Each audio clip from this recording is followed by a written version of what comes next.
vamos a seguir. No, entiendo perfectamente que no se podía cortar a los ponentes porque las dos exposiciones han sido brillantísimas, magníficas, y creo que podemos sacar muchas comparaciones de un modelo y otro. Vamos a seguir a la velocidad del rayo y yo voy a ser un poco más estricto con el uso del tiempo para recuperar, ¿eh? Es muy injusto, lo reconozco. Entonces yo soy el primero que me tengo que... ¿Ya? No, ¿Sí? ¿Ya ahora?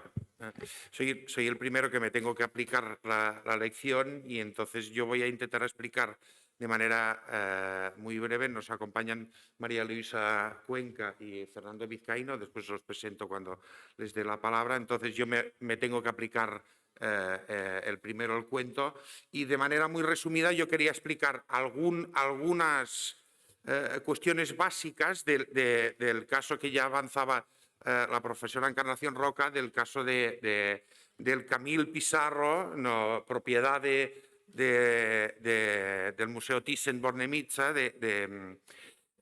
que fue vendido forzosamente o comprado, digamos, forzosamente a la familia Casiré. En el año 1900, Paul Casiré, que era un galerista y editor judío en Alemania, compra esta obra pictórica que vende tras mía, una obra magnífica del pintor Camil Pissarro. En el año 26, unos años después, fallece el propietario y lo hereda la hija. En el año 1933, como sabemos, llegan los nazis al poder y Lili Casiré, para poder obtener un pasaporte para escapar del régimen nazi y de la muerte segura que le esperaba, tiene que vender forzosamente el cuadro a un marchante, a un galerista, Jacob Scheidt-Wimmer, miembro del partido nazi. Entonces, para obtener el pasaporte, vende el cuadro por una cifra ridícula, 900 marcos de la época. Hoy el cuadro está valorado entre 28 y 32 millones de euros. Una cifra absolutamente ridícula. Es decir, es una venta forzosa y ella salva el pellejo y puede salir con el pasaporte, puede salir de Alemania. Bueno, este cuadro que estaba ya en poder de este galerista nazi o filonazi, vuelve otra vez a otro galerista judío en el año 41, quien digamos es el propietario, a quien la Gestapo se lo incauta. Muy bien. Esto es en el año 1941. Se desarrolla la guerra y se pierde la pista. No se sabe tampoco cómo un galerista nazi le vende a un galerista judío del año 39 al año 41, le vuelve a vender. Total que al final, en 1941, la Gestapo confisca este cuadro. En 1951, acabada la guerra, este cuadro aparece en Beverly Hills, en una galería, y después de varias subastas lo adquirirá el barón Heinz-Heinrich Thyssen-Bornemisza en el año 1976. Entre 1951 y 1976 pasa una cosa que yo creo que es relevante para nuestro debate, que es Lili Casiré, que había tenido que vender forzosamente en el año 1939, llega a un acuerdo con el gobierno alemán para, digamos, una indemnización económica por esa venta forzosa. En 1958 se lleva a este acuerdo y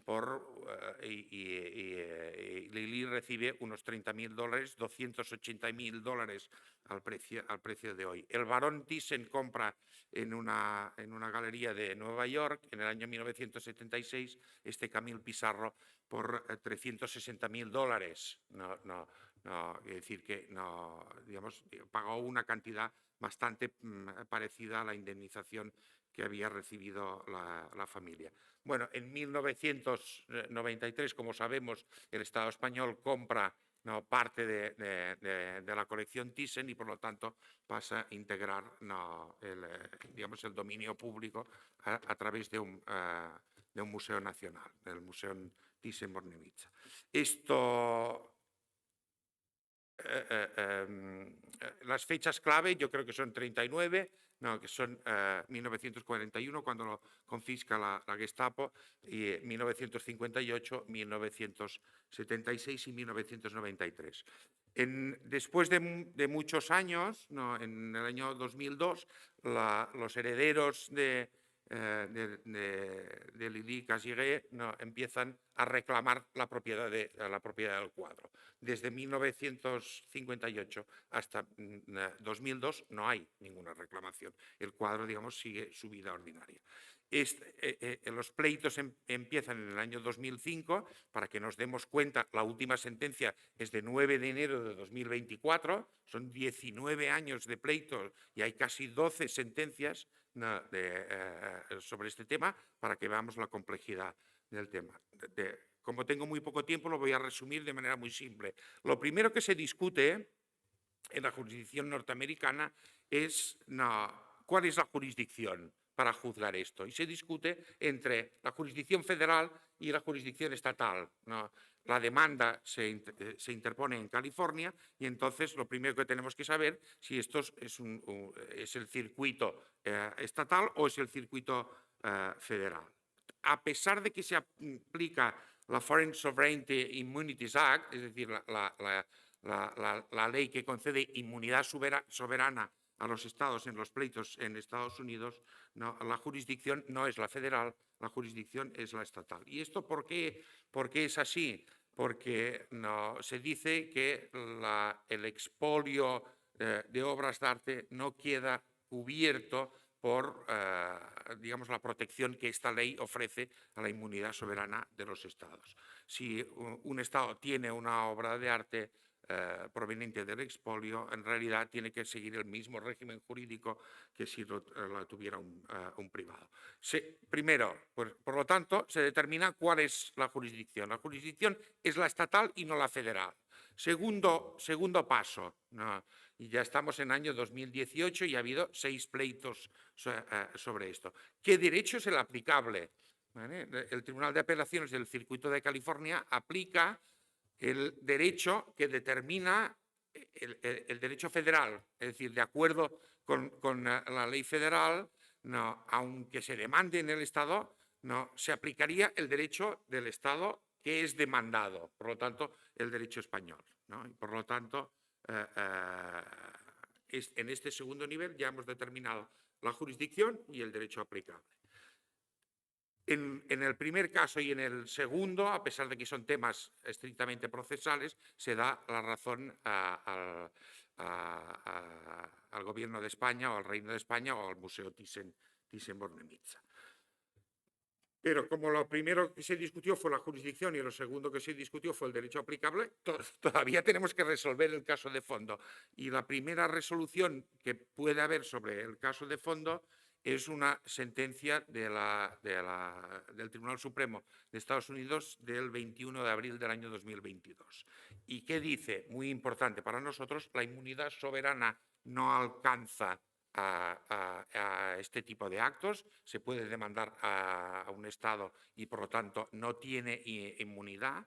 Y dice también que la elección del derecho aplicable no es siempre el derecho federal, porque el derecho federal reconoce el derecho del Estado demandado, sino que como es un pleito igual a un pleito entre particulares, tiene que ser el tribunal que enjuicia, el tribunal estatal que enjuicia, el que aplique las normas de derecho aplicable que sean correspondientes, igual que a un caso entre particulares. Hemos ya dado tres pasos desde 2005 hasta 2022, llevamos 17 años y al final la cuestión vuelve al Tribunal de Apelaciones de California, quien el 9 de enero de 2024 falla, digamos, lo que podríamos entender que es la sentencia definitiva. No lo es todavía porque cabe recurso ante el Tribunal Supremo, pero al menos es una sentencia que ya ha determinado cuál es la jurisdicción, cuál es el derecho aplicable y que California lo hacía mal en el sentido de hacer prevalecer el derecho federal sobre el derecho estatal. Y bueno, lo que es muy interesante, ¿no? Esta sentencia da la razón al Museo Thyssen-Bornemisza y dice que es legítimo propietario de la obra de arte. Y lo que es muy interesante es qué técnica utiliza el Tribunal de Apelaciones de California para determinar cuál es el derecho aplicable. Si aplicamos el derecho español, artículo 1955, se puede reclamar la usucapión y, por lo tanto, no se discute. Si aplicamos el derecho californiano, nunca se puede adquirir una obra de arte procedente del expolio o del robo. Y entonces el Tribunal de Apelaciones dice, bueno, aquí hay dos derechos, el californiano y el español. ¿Cuál es el derecho que se aplica al caso? ¿No? Y entonces hace un razonamiento muy interesante que es el comparative impairment. ¿Qué es el comparative impairment? ¿No? ¿Qué jurisdicción sale más perjudicada si se aplica un caso a otro? Nos tenemos que fijar en que el tribunal no dice qué derecho es mejor, porque podría decir, y algún pasaje de la sentencia lo puede parecer, desde el punto de vista de la garantía de la justicia material y la restitución de los bienes, es mejor el derecho californiano que el derecho español. Pero contrapone los dos intereses, es decir, aquí hay un interés en la restitución, la justicia material, y un interés, que es el Código Civil español, que es en la seguridad jurídica, en la garantía de los contratos, en la garantía de las inversiones. Y el tribunal se cuida de decir, el juicio no va de cuál de los dos derechos es mejores. El juicio va de qué derecho pierde o gana más si se aplica de una manera o de otra. ¿Vale? Por lo tanto, no hay, digamos, una posición que enjuicie una solución y otra, ¿no? Sino qué jurisdicción gana o pierde más, ¿no? Y entonces dice, bueno, el pintor es un pintor franco-danés, que la propiedad era de un ciudadano alemán que fue obligado a vender durante el régimen nazi. Los propietarios primero se fueron a vivir a Oxford con el pasaporte que consiguieron gracias a la venta del lienzo, ¿no? Después a Nueva York, ¿no? Lili Casiré murió en Cleveland, Ohio, en 1962 y después la familia se trasladó a vivir a California. ¿Vale? El cuadro fue adquirido en 1976, ¿vale? por un ciudadano suizo con título nobiliario húngaro y residencia en Mónaco, ¿no? Y entonces, y a partir de 1976, el cuadro estuvo en la residencia del barón en Suiza y vino a España y lo adquirió el Estado español en 1993. ¿Qué vinculación hay de todo esto con el derecho de California? Nunca. Ninguna, perdón. Solo el hecho casual de que la familia se trasladó a vivir a California. Y por lo tanto, el comparative impairment dice que, digamos, la conexión con el derecho de California es mucho menor que la conexión con el derecho español. Perdería mucho más el Estado español si se aplicara el derecho de California al caso de lo que perdería California si se aplica el derecho español al caso. La solución, digamos, es interesante desde el punto de vista de parece que un tribunal tendría que hacer prevalecer de manera natural su derecho sobre el derecho extranjero y no lo hace. No lo hace. Y entonces, esta, digamos, es la ronda final de todo este pleito que empezó en el año 2005 y cuya última resolución es de 9 de enero de 2024. En todas las instancias se ha dado siempre la razón al propietario actual de la pieza con distintas argumentaciones. Yo creo, aparte de esto del comparative impairment, que es una técnica muy interesante que nosotros no aplicamos, es decir, quién gana y quién pierde, no de las partes, de los estados, porque está claro que quien gana y quien pierde en la reclamación de una pieza es muy claro. No. ¿Cuál de los dos estados sale más o menos perjudicado si se aplica un derecho a otro? No. Aparte de esto, hay aquí unas cuestiones claves, yo creo, en el caso. El paso del tiempo.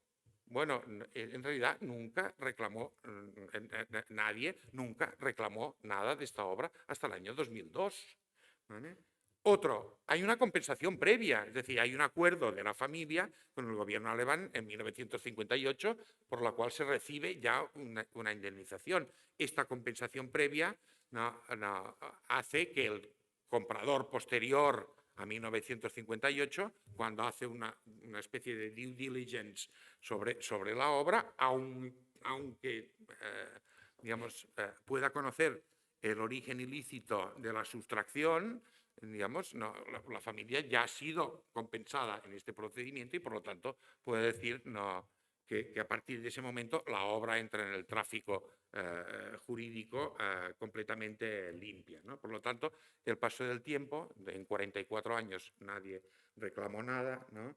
El deber de diligencia del comprador se ha cumplido por la existencia de esta compensación previa de este acuerdo entre la familia y el gobierno alemán, y solo un voto particular de la sentencia de 2024 dice que legalmente el cuadro es español, pero que podría existir un deber moral de restitución, no un deber legal.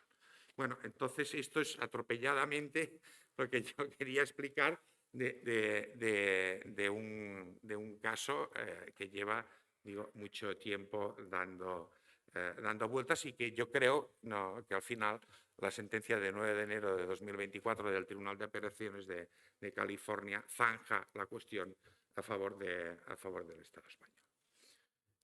Seguimos de manera muy rápida y les presento a María Luisa Cuenca, que es historiadora del arte, funcionaria del Cuerpo Facultativo de Bibliotecas, ha trabajado durante 22 años en la Biblioteca Nacional de España, una biblioteca fantástica, ¿no? En los años que vivía en Madrid aprovechaba algunas tardes para ir a la biblioteca. También ha tenido responsabilidades políticas, aunque por suerte de ella brevemente, ¿no? Fue directora general de bibliotecas de la Comunidad de Madrid.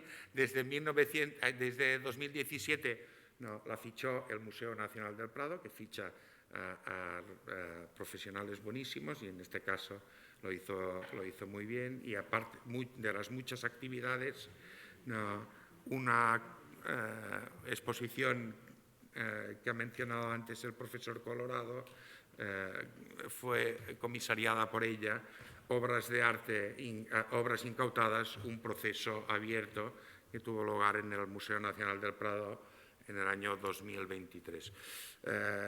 Bueno, cuando quieras, María Luisa, muchas gracias por acompañarnos.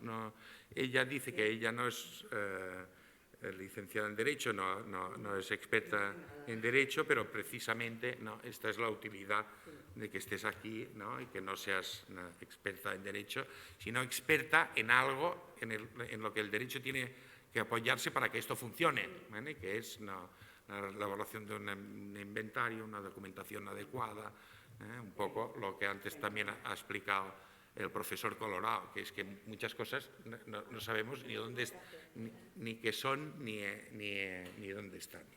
Pues entonces, muchas gracias. Ya lo sé que... Sí, te lo agradeceríamos muchísimo, sobre todo por el riesgo de canibalismo, dada la hora. Pues nada, muchísimas gracias. Muchísimas gracias, Carlos, por la invitación, también al Centro Ernest Lluch. Y yo también quiero lanzar un mensaje de agradecimiento a todos los que trabajamos en documentación, en museos y en archivos, que llevamos muchos años intentando documentar estas obras de arte, no solo en el Museo del Prado, sino me consta también que las compañeras de la Subdirección de Museos Estatales están trabajando mucho y nos intercambiamos mucha información. Por una parte, bueno, pues yo voy a centrar mi exposición en y cómo estamos documentando las obras de arte en el Museo del Prado y, en concreto, estas que tienen esta procedencia, que proceden de incautaciones durante la Guerra Civil y la posguerra. He traído unas imágenes que a mí me parecen muy elocuentes, que es cómo estaba el Museo del Prado justo al finalizar la Guerra Civil. Por una parte era un museo que tenía las paredes vacías de sus cuadros y por otra tenía los suelos llenos de cuadros que le eran ajenos, no eran de sus colecciones, ¿no? Si nos fijamos en la primera foto, aquí vemos cómo queda la huella de esas obras maestras que ha contado muy bien el profesor Arturo Colorado, que salieron de Madrid, pasaron por Valencia, por distintas zonas de Cataluña y muchas de ellas acabaron en Ginebra, en esta gran exposición que se hizo sobre las obras maestras del Museo del Prado. Nunca se podrá volver a celebrar una exposición así fuera del museo, nunca volveremos a tener esa desgracia, esperemos. Y, bueno, pues esta era la situación del museo, ¿no? Sus obras se habían ido y se había llenado, estaba repleto de cuadros que no eran de su propiedad, que les eran ajenos, que eran de particulares, de entidades públicas, privadas y, sobre todo, religiosas. Pero se había organizado, el Prado se convirtió en el gran repositorio de la Junta, ¿no? El profesor Arturo Colorado ha llegado a contabilizar 23.560 cuadros, los que la Junta de Incautación del Tesoro Artístico depositó en el museo para su salvaguarda. Los tenían muy bien organizados. Si ahora se fijan en esta ampliación de esta imagen, ven que en cada marco, en el marco más grande, añadían el número de la sala, indicaban la fila en la que estaba ese cuadro y le daban un número correlativo dentro de la fila. Pero además todos los cuadros estaban etiquetados con esta etiqueta que ya hemos visto antes, que es la etiqueta que ponía la Junta, en la que indicaban si había incautado a la Junta, si había incautado una organización que no era la Junta, no, pero cuando incautaba la Junta ponían la procedencia, o sea, el propietario, y ponían dos números, un número de inventario y otro número de colección, que se correspondían con el inventario de incautaciones de la Junta del Tesoro Artístico. Este inventario, el que nosotros hemos trabajado, es el de pinturas, pero había otro también de objetos. Pues bien, en el inventario de pinturas, que era como el core, como la herramienta más importante de un sistema documental que creó la Junta del Tesoro Artístico, extraordinariamente eficaz, que estaba conformado por este libro inventario, que había dos, por un fichero de incautaciones, tenían un fichero de visitas cronológico, hacían fotografías y dejaban documentada toda y cada una de las acciones que llevaban a cabo.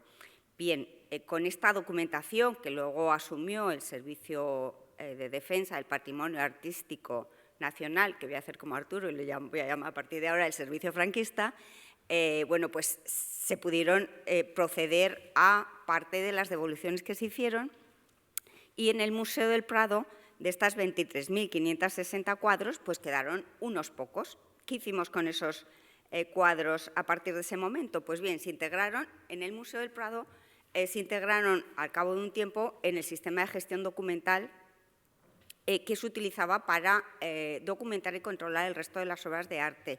El Museo del Prado, desde 1819, que fue cuando abrió sus puertas, ya tenía un sistema de gestión documental montado, ya tenía un catálogo publicado con los datos de todas las obras de la colección.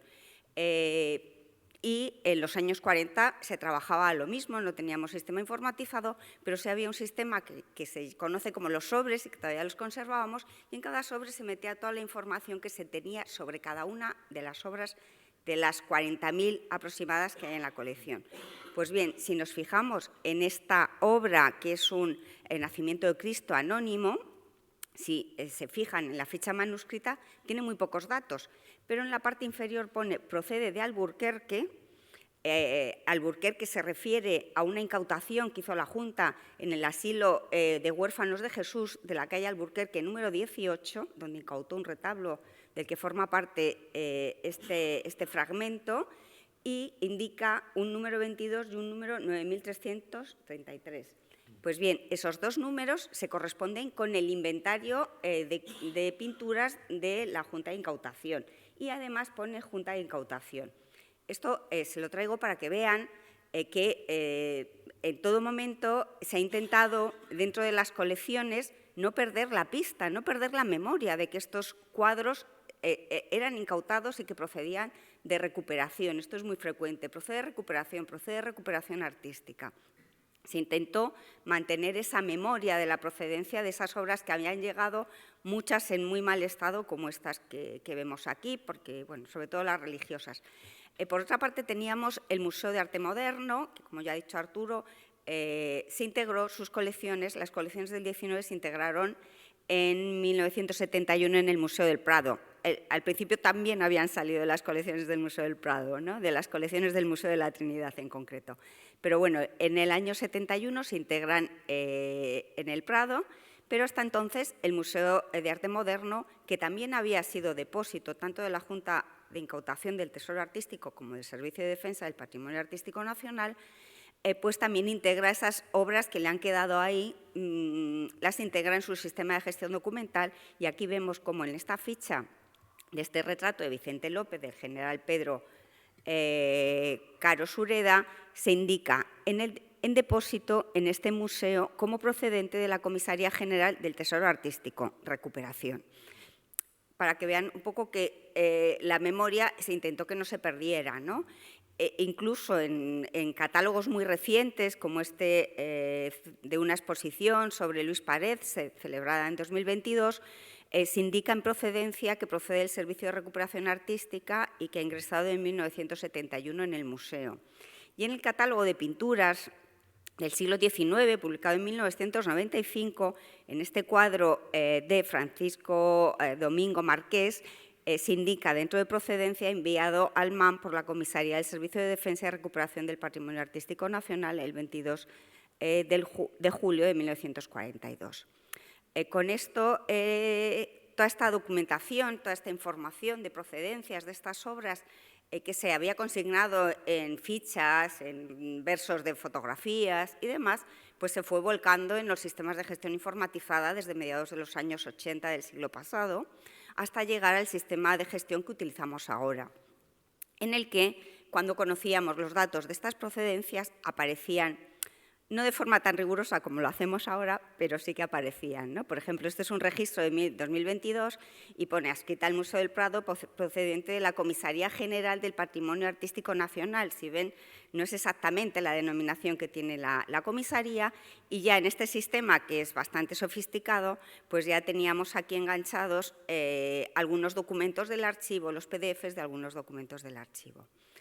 Y todas estas obras que tenían procedentes de depósitos o de la Junta de Incautación o del Servicio de Defensa franquista, las obras que estaban en buen estado de conservación estaban publicadas en la web también. O sea, había información, el museo nunca intentó ocultar la procedencia, esa procedencia de las obras que quedaban. Además, el museo ya desde 2017 tenía publicado su archivo en la web y ya había una colección de guerra civil con 260 documentos que hacían referencia sobre todo a los depósitos del Museo del Prado, a los recibos de devolución o de entrega en depósito del ESDEPAN, desde el almacén Museo del Prado, y también a toda la documentación sobre, bueno, pues el peligro de las obras de arte, ¿no? Del museo desde Madrid a Suiza.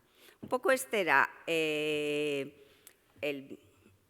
nuestro entorno de documentar las obras de arte del museo, hasta que apareció la Ley 2022 de 19 de octubre de Memoria Democrática, que obligaba a los organismos dependientes de la Administración General del Estado, y el Museo del Prado es uno de ellos, a promover las iniciativas necesarias para la investigación de las incautaciones producidas durante la Guerra Civil o la dictadura, y hacer auditoría de esos bienes expoliados y hacer inventario de los bienes expoliados. Y es en este contexto cuando surge la oportunidad de solicitar la ayuda del profesor catedrático emérito Arturo Colorado para que hiciera una investigación documentada, porque nosotros teníamos muchas obras localizadas, pero nos faltaba mucha documentación que aportó el profesor Arturo Colorado y su equipo, que eran puedes identificar nuestras obras de arte en los libros de pinturas de la Junta, identificar las obras de arte en las actas de incautación, en las fichas de incautación, localizar las fotografías que encontraron pues, entre las fotografías de la Junta y las fotografías de Les de Pan, localizarlas en las actas de depósitos y demás, ¿no? Esto que ¿de qué nos ha servido desde el punto de vista de la documentación de las obras de arte en el museo? Pues a mejorar mucho la calidad de los datos. Los datos que tenemos ahora son mucho más rigurosos, son más certeros, están contrastados con documentación y también nos ha servido para seguir una vía en siguientes, por así decirlo, búsqueda de documentación o intentos de localización de otras obras dentro de la colección. ¿Por qué? Bueno, pues porque ya seguimos el mismo criterio. Cuando nos aparecen documentos que nos pasan los compañeros del IPCE, pues ya sabemos que tenemos que buscar porque el informe del profesor Colorado nos marcó una vía. Y como el museo tenía obligación de hacer público y hacer un inventario con todas estas obras, pues se hizo un inventario en web y publicamos Obras Incautadas, un proceso abierto, que es un micrositio que contiene las 70 obras que aparecían en el informe del profesor Arturo Colorado y algunas otras, como son, bueno, a ver si aquí voy un segundo, que prefiero que veamos la página web. No sé si lo he abierto aquí. No sé si sí, aquí está abierto. Bueno, esto es un poco, a ver si me deja aceptar, para que vean un poco cómo funciona el micrositio. Tenemos aquí colgado el informe de Arturo y de su equipo, que está accesible a todo el que lo quiera consultar. Yo se lo recomiendo a todos ustedes. Y aquí tenemos todas las obras que antes nos ha enseñado Arturo y que yo no voy a insistir, pero sí que quiero que vean cómo hemos mejorado la calidad de los datos que ofrecemos en Internet. ¿No? Si nos vamos a la ficha técnica de este cuadro que hemos visto antes, veíamos que solo se mencionaba el Servicio de Defensa del Patrimonio Artístico Nacional. Pues ahora ya tenemos puesto que lo incautó la CNT, que pasó a la Junta y demás.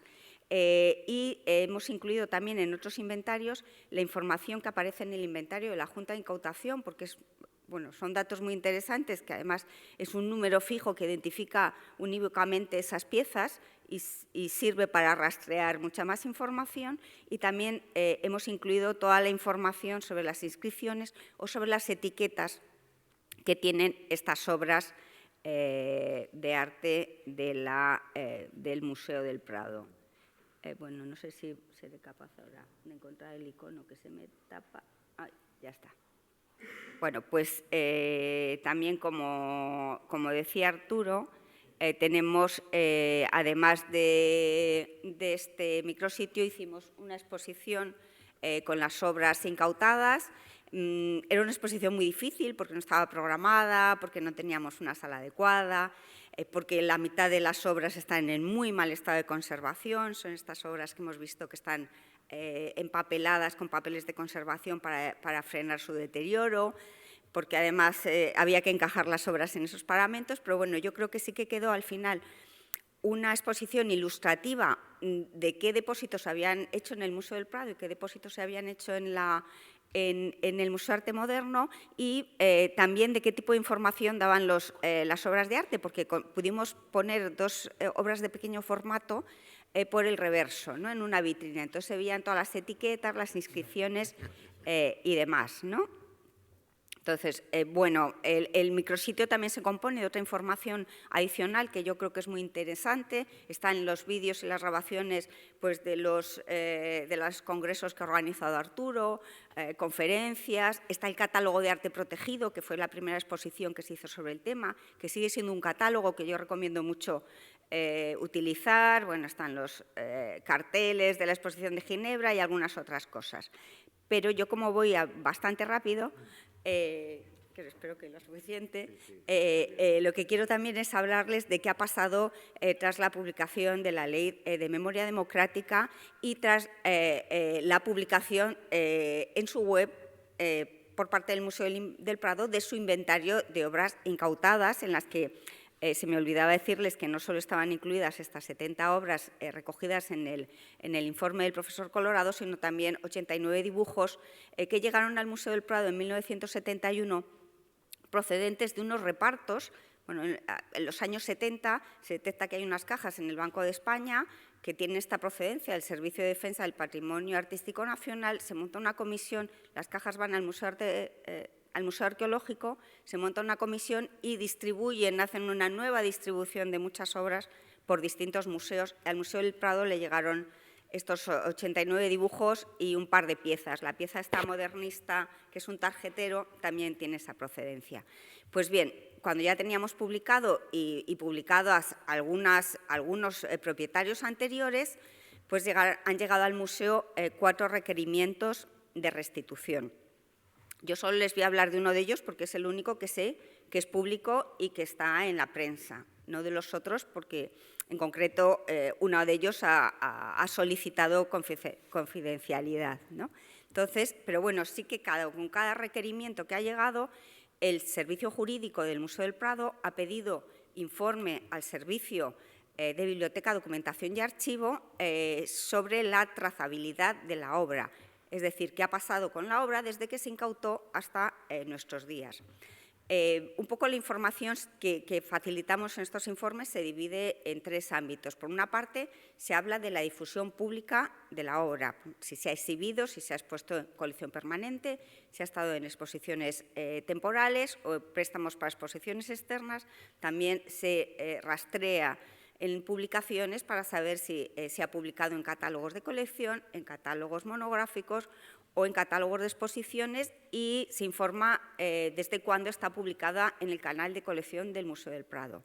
Y por otra parte también se informa sobre los títulos y las autorías, sobre si esos títulos y autorías han variado, porque esto puede suceder que uno de los propietarios no haya localizado su obra de arte porque el museo haya cambiado la autoría o haya cambiado el título, ¿no?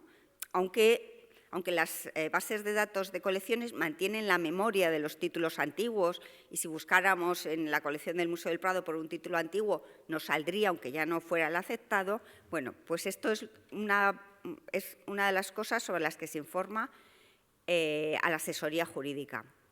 Pero lo más importante es, para marcar la trazabilidad de la obra, desde mi punto de vista, es la documentación administrativa, es que se localice esa obra y se identifique plenamente y sin lugar a dudas entre la documentación generada o por la Junta o por el SDEPAN o la documentación generada en el Museo del Prado, que ahora veremos también un ejemplo. Les traigo estos 2 ejemplos de los cuadros que conserva el Museo del Prado procedentes de la colección de Pedro Rico, que fue el alcalde de Madrid durante la República, porque, como ya les he dicho, es público y lo han comunicado mucho en la prensa, y porque además están muy bien documentados, son muy buen ejemplo. Entonces, vemos que en el archivo del IPC se conserva el acta de incautación a Pedro Rico, que también se conserva la ficha de incautación de una de estas obras, que también aparecen reseñados en los libros de registro de pinturas, en concreto en el libro número 3, y que además, en este caso, bueno, si van viendo, las obras se identifican únicamente siempre por su número de inventario de la Junta. Bueno, pues esos mismos números de inventario aparecen en este recibo, que es de 18 de junio de 1938. Este es un recibo, es un recibí que hace el Museo del Prado y lo firma su director en aquel momento provisional, pero que que era su director, que era Francisco Javier Sánchez Cantón, ¿no? Bueno, pues también se conserva el acta del servicio franquista por el cual deposita estas 2 obras, bueno, 2 y otras 2 más que nunca hemos encontrado en el museo, ni creemos que en el Museo de Arte Contemporáneo, Arte Moderno tampoco, estas obras que deposita el servicio franquista en el Museo de Arte Moderno procedentes del almacén o depósito del Museo del Prado. Bien, pues esta es una obra muy bien documentada, no hay duda de que, pero por si no fuera poco la documentación administrativa, tenemos lo que en mi trabajo, entre mis compañeros, llamamos la obra de arte como como objeto documental, ¿no? La obra de arte como documento, porque la obra de arte en su propia materialidad nos da mucha información. Para empezar, los reversos de estos dos cuadros conservan las etiquetas de la Junta. Aquí las ven, que pone que esta procedencia es Rico, no hay duda de que es la incautación Rico, y pone el número de inventario que veíamos antes y que lo volvemos a ver, ¿no? Se corresponde con esas dos obras de arte. Pero además, casi todas las obras que conservamos, a las que no se les ha forrado de nuevo, suelen conservar estas anotaciones a tiza, que se corresponden con el número de foto del ESDEPAN, del servicio franquista. Y vemos aquí, bueno, pues que los números se corresponden, ¿no? Entonces, bueno, pues es otro elemento a tener en cuenta que indica que la procedencia es la que consideramos. Pero además, en este caso, no en todos, pero en este sí, se conserva la obra enmarcada con el mismo marco que aparecía en las fotografías del ESDEPAN. Entonces, bueno, en este caso, en el caso de las obras de Pedro Rico, no hay ninguna duda de que las obras que conserva el Museo del Prado fueron las que se le incautaron al alcalde de Madrid, Pedro Rico. Pero en otras obras todavía, claro, tenemos dudas, hay que seguir investigando, hay que seguir viendo documentación, cada vez se digitaliza más documentación, con lo cual cada vez hay más documentación accesible, hay muchísima documentación ahora mismo del Archivo de la Corona de Aragón, a través de pares, el Archivo Histórico Nacional está digitalizando, el libro de la Caja de Reparaciones ya está digitalizado, entonces el IPC también está digitalizando cada vez más, entonces hay que seguir mirando, hay que seguir buscando a aquellos propietarios primeros de estas obras y pues seguimos también intentando localizar más obras y más propietarios. Y por eso denominamos un poco al inventario y al proyecto un proceso abierto, porque ahí seguimos pues trabajando en ello. Y nada, muchas gracias.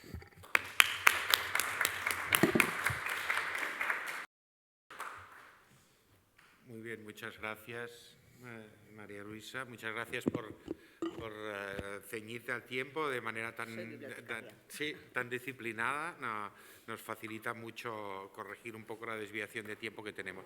Bueno, la reflexión es que las normas, sin un soporte técnico, documental, a veces flotan en el aire. Las normas pueden ser muy bonitas, pueden establecer unas previsiones normativas muy bien intencionadas incluso, pero después necesitamos este trabajo técnico, ¿no? Es decir, pues de inventariar, de identificar, de documentar, ¿no? Que son saberes no jurídicos, pero fundamentales para la correcta aplicación de las normas. Muchísimas gracias. Y ahora también, atropelladamente, cedo la palabra a Fernando Vizcaíno López. Muchas gracias por acompañarnos, Fernando. Él es licenciado en Derecho por la Universidad Pontificia de Comillas, por ICADE, y en el año 2010, y en el año 2011 lo mismo también, graduado en Administración y Dirección de Empresas. Ingresó en el Cuerpo de Abogados del Estado, en el prestigioso Cuerpo de Abogados del Estado, en enero de 2018 y está destinado aquí en Barcelona desde entonces. Ha sido profesor en el Instituto de Estudios Fiscales, en la Universidad Internacional de Cataluña, aunque veo que tira mucho por los temas tributarios, ¿no? Creo que le gustan más los temas tributarios. Yo le agradezco doblemente que hoy nos acompañe, porque se lo hemos avisado con muy poco tiempo, y él yo creo que nos puede explicar un poco un caso concreto que ya se ha mencionado antes, que es el de la familia de la Sota, donde creo, me puede desmentir perfectamente, que la Abogacía del Estado utiliza un criterio algo novedoso, algo distinto del criterio tradicional de la restitución. Cuando quieras, Fernando, lo mismo que le he pedido a María Luisa. Si puede ser breve, sí, te lo agradecería. Vale, pues muchas gracias, Carlos. Muchas gracias por la presentación y por ofrecerme la oportunidad de participar en esta conferencia. Como ya se ha adelantado, yo voy a hablar del caso de la familia de la Sota, a quien durante la Guerra Civil se le incautaron una serie de bienes, entre ellos 2 cuadros, que fueron el cuadro o retrato de caballero y el retrato de la reina María Cristina de Borbón. Estos 2 cuadros se acordó su restitución en el año 2021 y sobre ellos voy a hablar. Entonces, la singularidad de este caso y la razón por la cual se acordó la restitución no reside en la ley de la memoria democrática, a la que has hecho tú alusión antes, María Luisa, en la cual reconoce el derecho a la restitución en su artículo 31, sino que la devolución de estos 2 cuadros se basa en derecho civil puro y duro. Entonces, para explicar las razones por las cuales el Estado acordó la restitución de los cuadros, es necesario hacer un poco resumen de los hitos de este caso, que se remontan a la Guerra Civil, durante la cual a Ramón de la Sota y Llano se le incautó su patrimonio, parte de su patrimonio, en virtud de una serie de diligencias de embargo de 1937 acordadas por el Juzgado Especial número 4 de Bilbao en la pieza separada de responsabilidades políticas. Entre esa incautación comprendió estos 2 cuadros y con posterioridad, ya casi 30 años después, se dictó la Ley del Indulto de 1966, lo que llevó a los herederos del señor de la Sota y Llano a presentar una solicitud de devolución. Esta solicitud de devolución fue cursada por el Juzgado Especial para Devolución de los Depósitos constituidos por responsabilidades políticas, que dictó un auto de 10 de junio de 1969 en que acordó la restitución de los bienes incautados a esta familia de la Sota. Sin embargo, estos 2 cuadros no fueron restituidos y lo que llevó a que los herederos, a lo largo de los años, fueran haciendo una serie de gestiones para recobrar el patrimonio incautado. Entonces, con respecto a estos 2 cuadros, no fue hasta el año 2018 en que los herederos localizaron los 2 cuadros, los localizaron en el Parador de Almagro, en Castilla-La Mancha, bien lejos del País Vasco, que es donde están arraigados la familia de la Sota. ¿De acuerdo? Entonces, una vez que descubren y localizan los 2 cuadros, en 2018 ellos presentan una reclamación extrajudicial reivindicando los 2 cuadros. Lo presentan ante Turespaña porque es el organismo autónomo que tenía la posesión, teóricamente la posesión de estos 2 cuadros, lo que pasa que por un protocolo de 1995 lo había cedido junto con otros bienes a paradores. En concreto se ubicaban en el Parador de Almagro. Entonces, el caso de que presentan estos 2 cuadros es que la Administración no tenía constancia documental de los mismos hasta el año 1995, que se refleja la existencia de estos 2 cuadros en el protocolo celebrado entre Turespaña y Paradores, por la cual Turespaña cede temporalmente estos 2 cuadros a Paradores. ¿De acuerdo? Entonces, estos son un poco los hitos del caso y sobre ellos hemos de partir para resolver la reclamación que en su día presentó la familia de la Sota. Entonces, la solicitud dio lugar a que por Turespaña se solicitara informe a la Abogacía General del Estado, que resolvió que había que restituir los bienes. Y, como digo, no se basó en la Ley de la Memoria Democrática, la cual no estaba vigente en ese momento, sino en derecho civil puro y duro. Entonces, para resolver esto había que remontarse ya en 1969, que es cuando se dictó el auto de 10 de junio, donde se reconoció la propiedad de los bienes incautados a la familia de la Sota, y en concreto estos 2 cuadros. Entonces, ese auto se consideraba que constituía título de propiedad de los cuadros por parte de la familia de la Sota. Entonces, al no haber ningún otro negocio jurídico o sentencia que pudiera eventualmente atribuir la propiedad de los cuadros al Estado, se planteó que el único medio por el cual había podido adquirir el Estado la propiedad de los cuadros era por medio de usucapión o prescripción adquisitiva, es decir, que el Estado hubiera podido usucapiar los bienes. La usucapión es uno de los modos de adquirir el dominio, entre los que regula el artículo 609 del Código Civil, que consiste en poseer los bienes durante los plazos marcados por la ley, unido a una serie de requisitos. Esos requisitos que marca la ley son poseer en concepto de dueño, pública, pacífica e ininterrumpidamente. Esos requisitos son exigidos cuando se quiere usucapir un bien. ¿Qué pasa? Aquí lo que se discutía era si el Estado había poseído en concepto de dueño los cuadros. Cuando se plantea siempre una acción de reivindicatoria o declarativa del dominio en base a una usucapión, este es el requisito que siempre plantea problema y él es el más difícil de acreditar, porque supone que el poseedor ha tenido que hacer actos que solo puede hacer un propietario, actos que no puede hacer, por ejemplo, un arrendatario, un usufructuario, etcétera, ¿vale? Entonces, el Estado, como decía, los tribunales, en concreto el auto de 1969, había reconocido la propiedad de los cuadros al Estado. Entonces, el Estado continuó poseyendo los cuadros, pero lo hizo en concepto de depositario, y no es lo mismo poseer los bienes en concepto de depositario que poseerlo en concepto de dueño. Entonces, a partir de ahí, había que analizar si en algún momento el Estado había pasado de poseer los cuadros en concepto de depositario a poseerlos en concepto de dueño. Y cuando se cambia el concepto posesorio es lo que se produce lo que se conoce como la inversión del concepto posesorio. ¿Vale? Efectivamente. Entonces, para ello, para que se produzca esa inversión del concepto posesorio, era necesario que el Estado realizara actos que solo puede hacer el propietario. Y es necesario que esos actos se hagan pues con una publicidad frente a terceros, con una voluntad de poseerlos. Es necesario que esos actos propios de un propietario se hagan o resulten incompatibles con la posesión, incompatibles con el reconocimiento de la propiedad a favor de los poseedores anteriores, es decir, de la familia de la sota, y es necesario que esos actos que solo puede hacer el propietario no permanezcan ocultos al poseedor anterior. Entonces, se consideró o se resolvió que no concurría a la posesión en concepto de dueño porque los actos propios del propietario, que solamente puede hacer el propietario, no habían permanecido ocultos.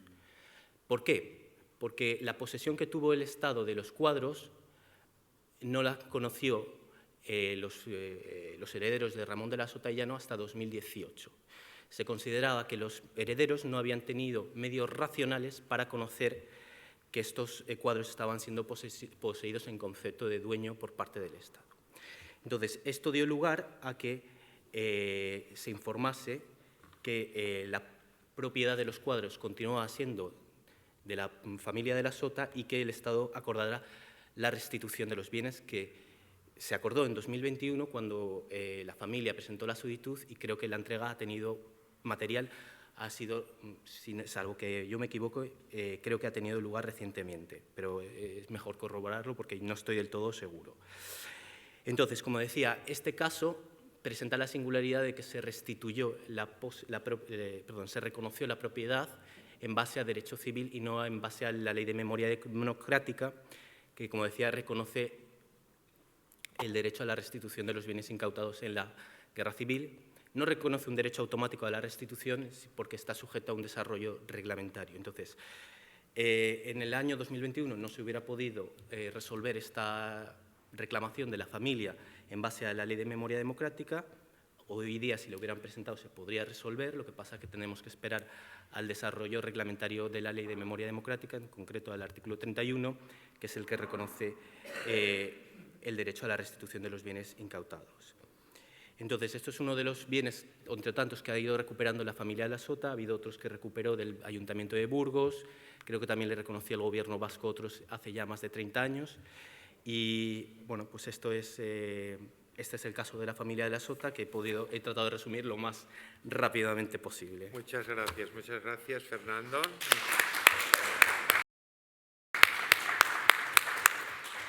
Bueno, todos los casos en realidad son suficientemente complejos como para que nos ocuparan un día entero, ¿no? Entonces yo te agradezco muchísimo el esfuerzo de síntesis. Ahora no voy a conceder turno de palabras porque estamos muy fuera de tiempo, pero sí que voy a conceder una intervención sobre este tema que había sido solicitada ya incluso en la confección de la escaleta del seminario. Se trata de un colega tuyo, también abogado del Estado, Rafael Mateu de Ros, ¿no? Que bueno, es un conocedor por razones profesionales del caso de la familia de la Sota. Entonces, muy brevemente, lo siento, pero estamos fuera de tiempo. La verdad es que Fernando lo ha resumido maravillosamente bien.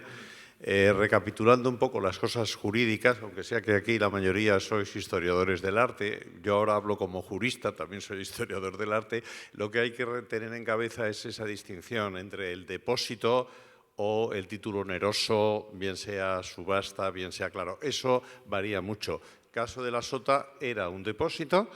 Por tanto, efectivamente no se argumentó, además no había entrado en vigor todavía la Ley de Memoria Democrática y fue una reclamación, como nosotros todas las que llevamos, ninguna con el Prado, por cierto. Por eso, con tu permiso, he sacado algunas fotos de lo que nos has dejado ver, que entiendo que es pública, información pública la que has puesto tú. Sí, ¿verdad? No, por eso digo. No hay ningún problema. Está ese Sorolla que está en el Museo de l'Empordany, en Figueras, nos llama mucho la atención. A ver si encontramos a los herederos de la marquesa, se llame como se llame esa marquesa. Entonces, bueno, el tema no ha acabado. Es lo único que yo quería apostillar a la magnífica presentación que ha hecho el compañero. Hay más cuadros. Hay más cuadros de la misma familia y de otras, incluso de instituciones públicas que fueron intervenidas por el franquismo. La Residencia de Estudiantes, el Instituto Libre de Enseñanza, el Ateneo, perdieron prácticamente todo su patrimonio, que no fue a manos privadas, está por ahí diseminado en diferentes entidades públicas que no menciono, ¿no? Y bueno, yo creo que se pueden seguir haciendo reclamaciones. Me temo que el Parador de Almagro en particular y algún otro están bastante llenos de obras. Creo que sí, creo que sí. No sabemos si se va a necesitar el apoyo del desarrollo reglamentario de la Ley de Memoria Democrática o podremos hacerlo en base al derecho civil común, ¿no? En Cataluña también hay algún caso. E incluso no solo de obras de arte, que es lo que hoy hablamos aquí, sino también de otro tipo de bienes, ¿no? Por ejemplo, de bienes inmuebles, porque las leyes que se dictaron en la transición restituyeron a partidos políticos y a centrales sindicales bienes inmuebles. Luego, en algún caso, hubo también normas específicas para alguna de las instituciones que mencioné antes, pero no para particulares. Por tanto, ahí hay otra vía de actuación. Nada, muchas gracias por darme la palabra, Carlos. Oye, una sugerencia, si me permites. Si vas a repetir estos ciclos, yo diría que sería muy interesante, además de los cuadros incautados, hablar, porque hay también mucho componente historiográfico y jurídico, de los cuadros dormidos, los que aparecen de vez en cuando. Por ejemplo, el Caravaggio de Madrid. Es un tema lleno de aspectos jurídicos también. Nada más. Muy bien. Muchas gracias, Rafael. Bueno, yo había pensado y había hecho anotaciones para hacer un poco de conclusión de 20 minutos, pero no al lugar porque estamos fuera de tiempo.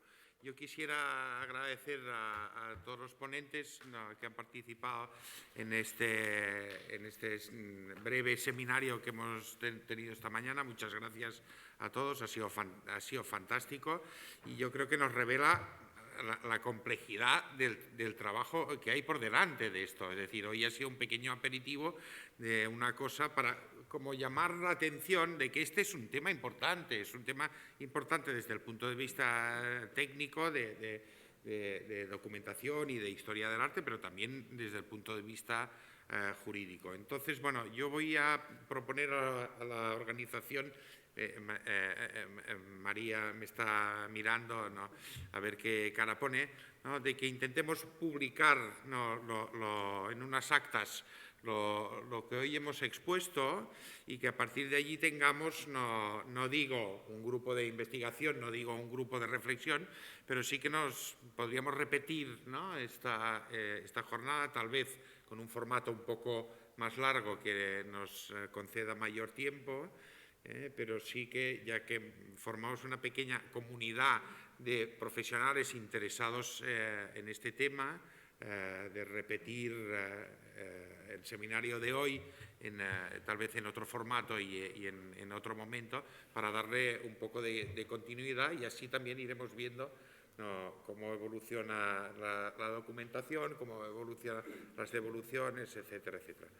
Una vez más, muchas gracias a todos los ponentes, muchas gracias a todos los participantes. Nada más.